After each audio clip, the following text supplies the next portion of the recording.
the previous lectures, we talked about the inflectional affixes and the differences between the inflectional and derivational suffixes.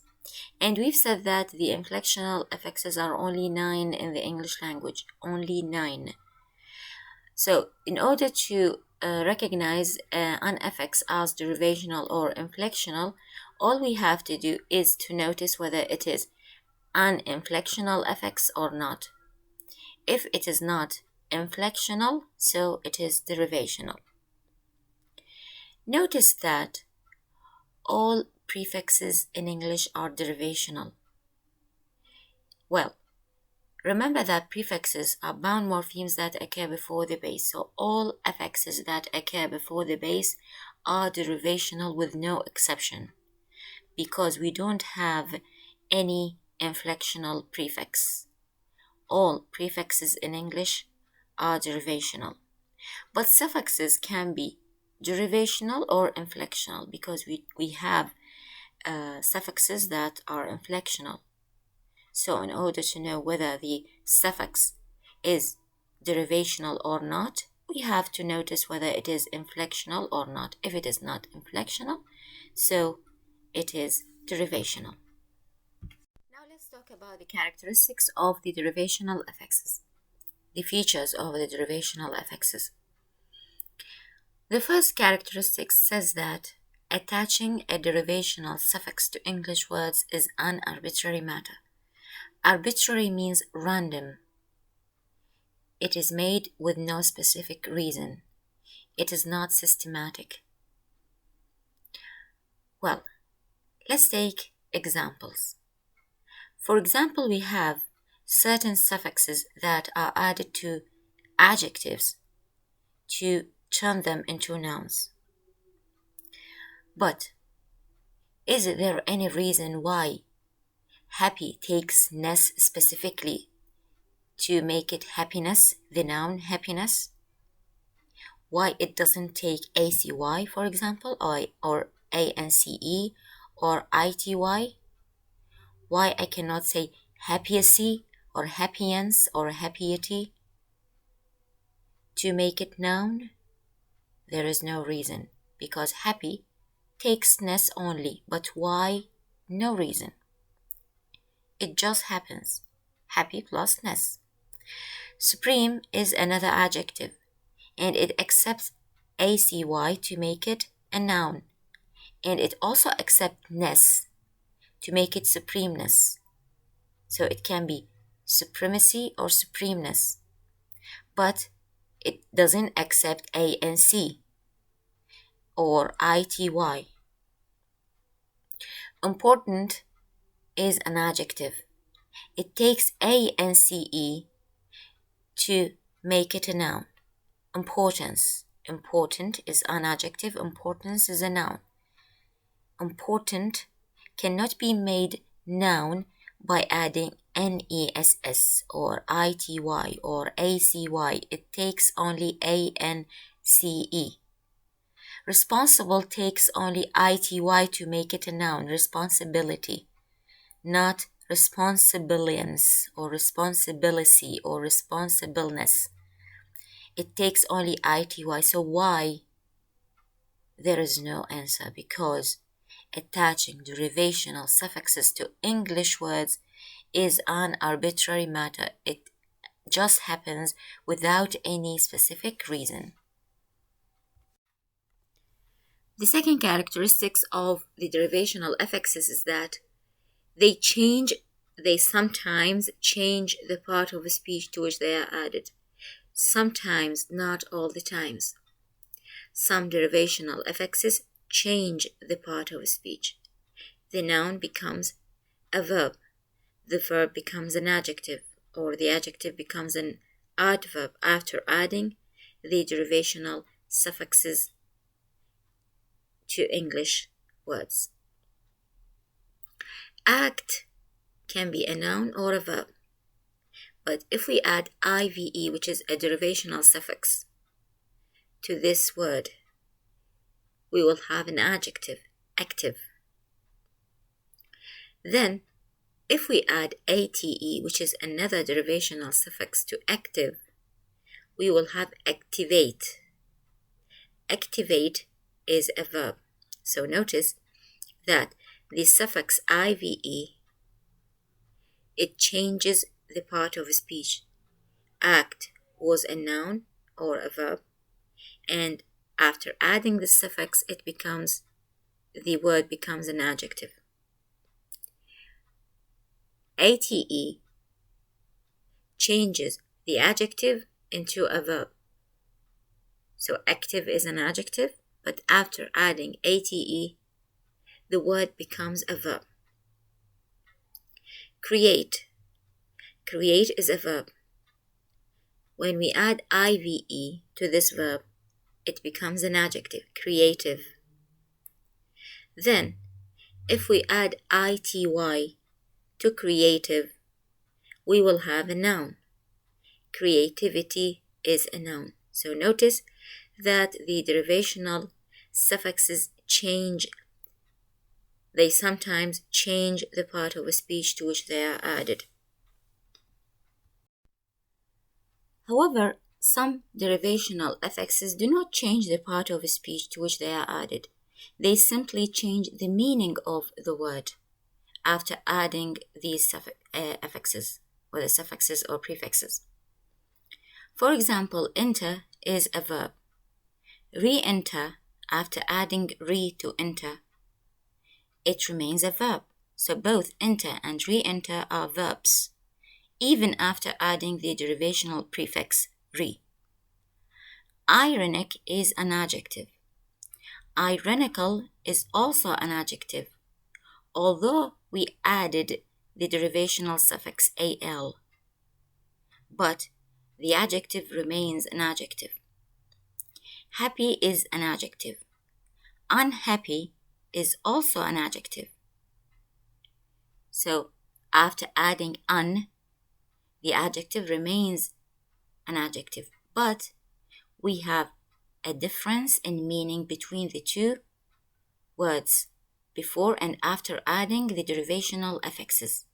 For example, happy is different from unhappy. Enter is different from re-enter. There is a change in meaning when we add the derivational affix, but the part of speech remains the same. So the derivational affixes sometimes change the part of speech to which they are added, and sometimes they do not change the part of speech. They simply change the meaning of the word. The third characteristic is related to derivational suffixes. The derivational suffixes usually denote a clause of a word. It means that after a base we can add a derivational suffix, and after this derivational suffix we can add another derivational suffix, and then we can add another derivational suffix.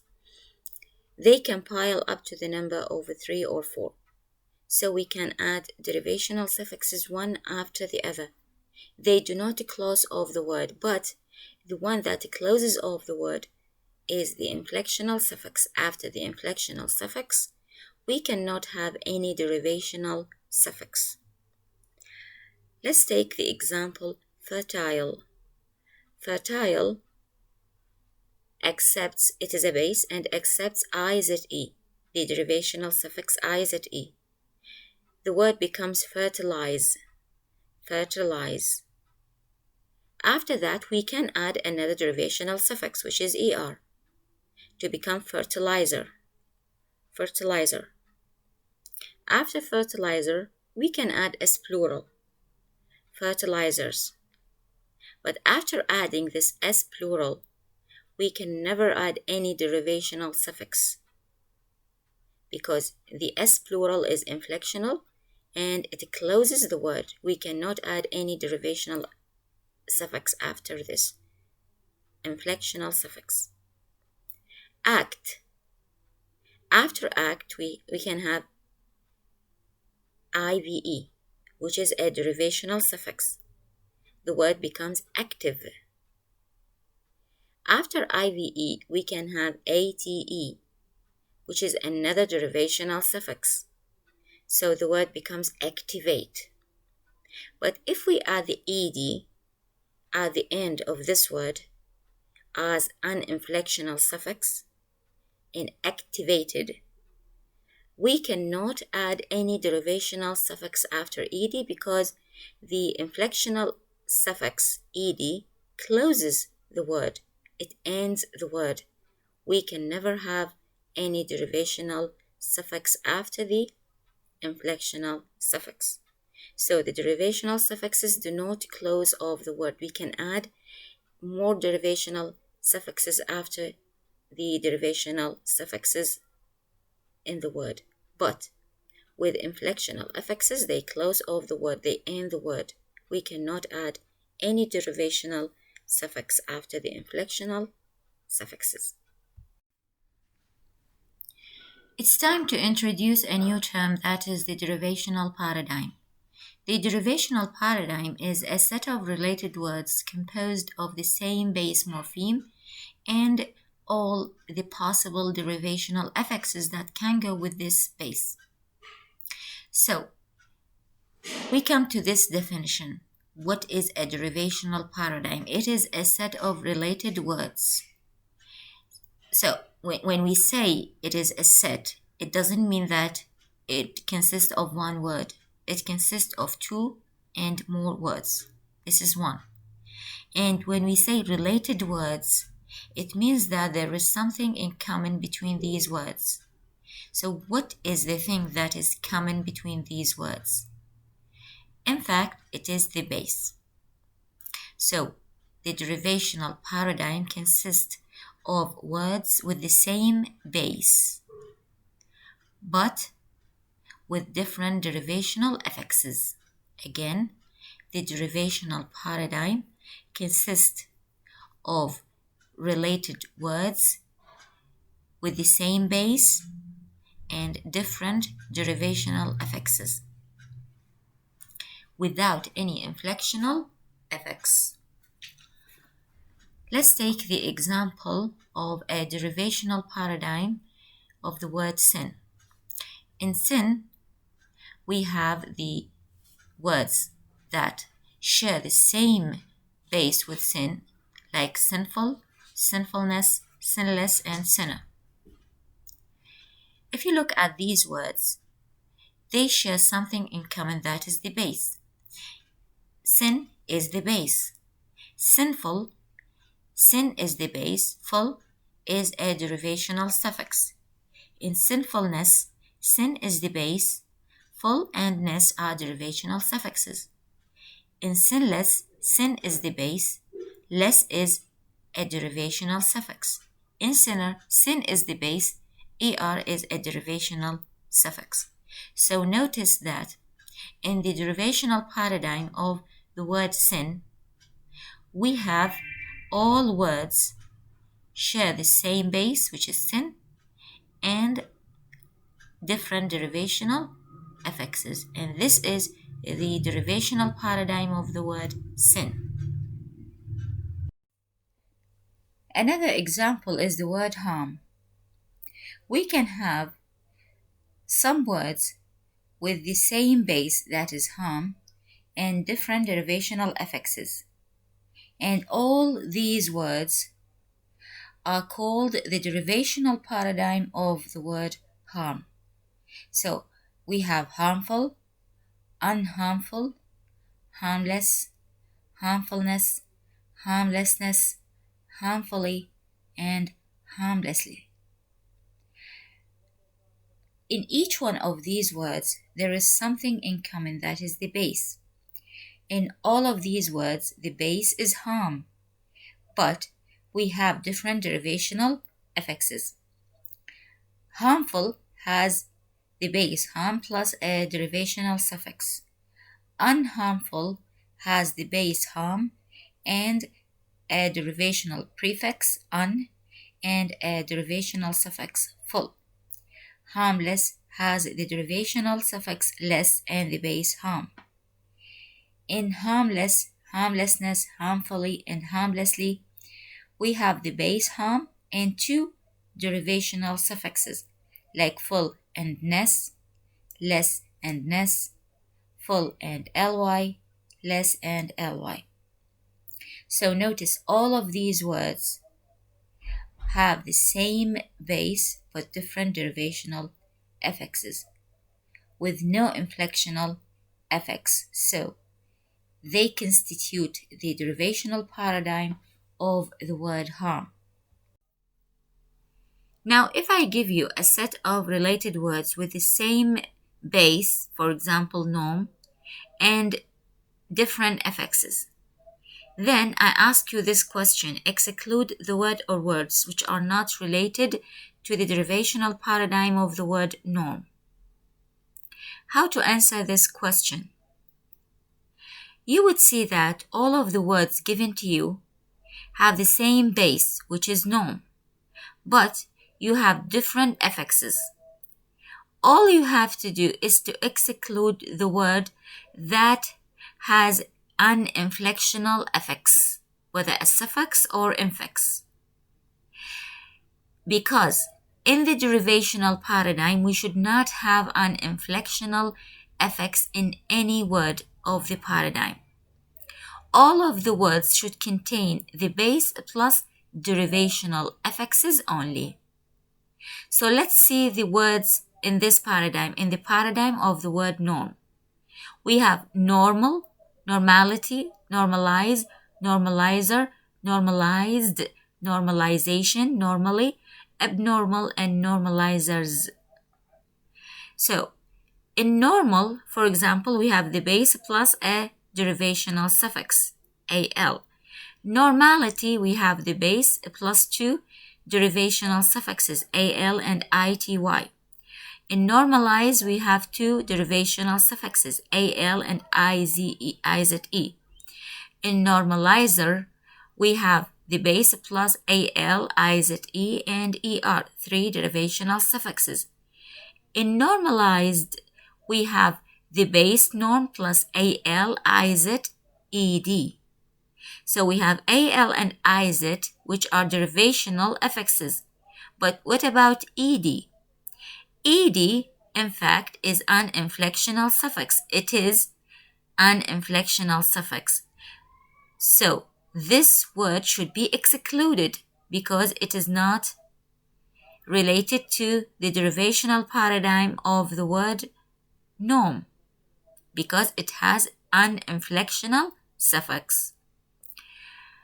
Normalization consists of the base norm plus al, ize, ation, so three derivational suffixes.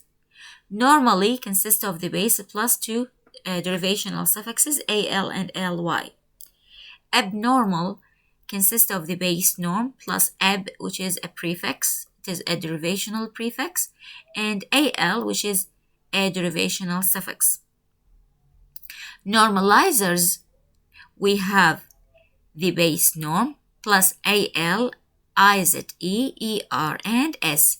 We have three derivational suffixes and one inflectional suffix, which is the s plural.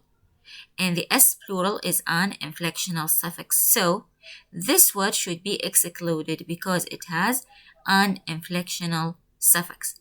So we have two words that should be excluded from the derivational paradigm of the word norm, which are normalized and normalizers, because both words contain inflectional suffixes, so they are not related to the derivational paradigm of the word norm.